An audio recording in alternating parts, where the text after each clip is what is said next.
I'm getting ready to start my next project, which is going to be another picture frame. Yeah, I know, I've done several picture frames in the recent history, but this is the project I need to do next, so it's another one.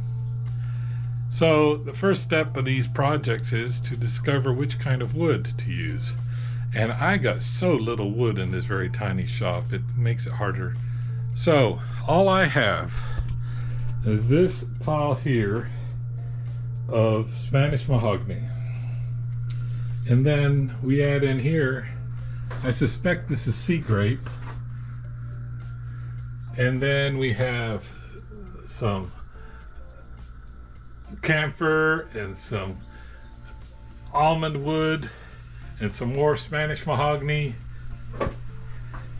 and some cherry and some dogwood and some unknown species and some more almond and some more almond and some more Spanish mahogany, and we got some thin stock here, mostly cedar, and we got some pine up there and some oak and some cedar, more cedar, and we got southern magnolia and some more camphor and some more almond.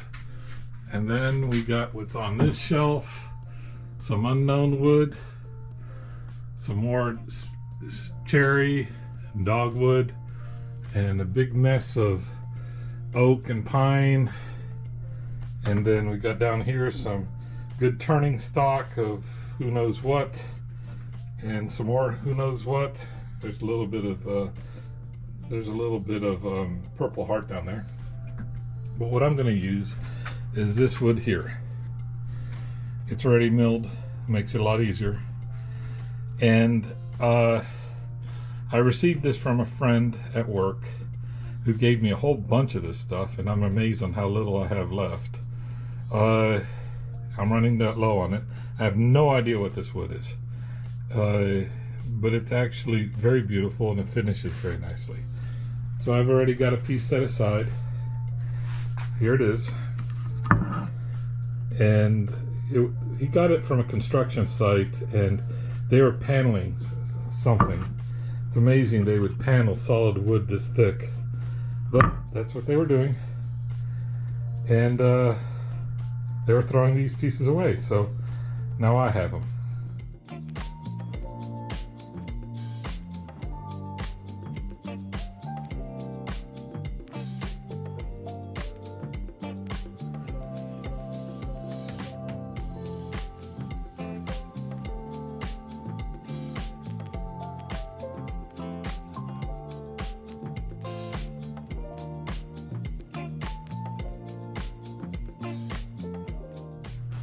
I may have made a mistake. Let's see how this works out. I had clamped down my frame onto my workbench using bench dogs just so I could flatten it to make sure it stays flat. And I forgot to put any kind of wax paper on the bench, so I may have glued my frame to my bench. Let's see how this works.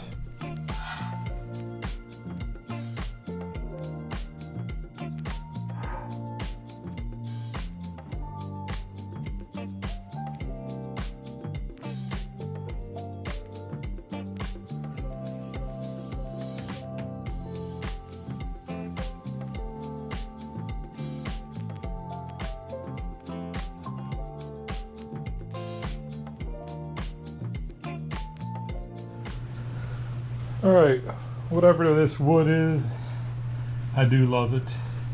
And I've painted on the wood ebonizer on this one too.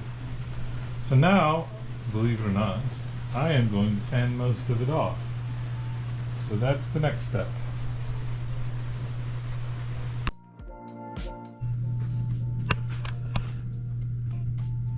So look how doing the wood ebonizer and then sanding it off, it darkened the wood, but it did a rich, nice, aged look to the wood. I'm very in love with this wood with this wood ebonizer trick. I think it looks great. So now it's time to finish her up. I put already 2 coats of polyurethane, and now it's time to put the glass in, the painting in, and the backer board.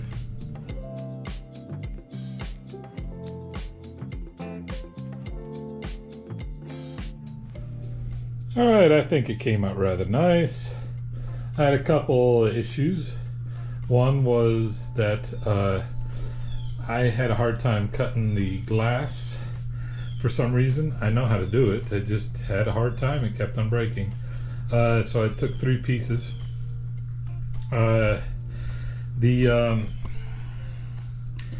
Also, when I finally did get my final piece of glass cut, it was like 1/16 of an inch too large. So I learned this from a glass cutter, that you can actually sand glass with the right kind of sandpaper. So I did that, and I sanded it down to the size it needed to be, and now it fits perfectly. This is another one for the books, and I'm very pleased with the way this came out. Finally, just remember, after every woodworking project, you should always count your fingers. You end with 10, good job.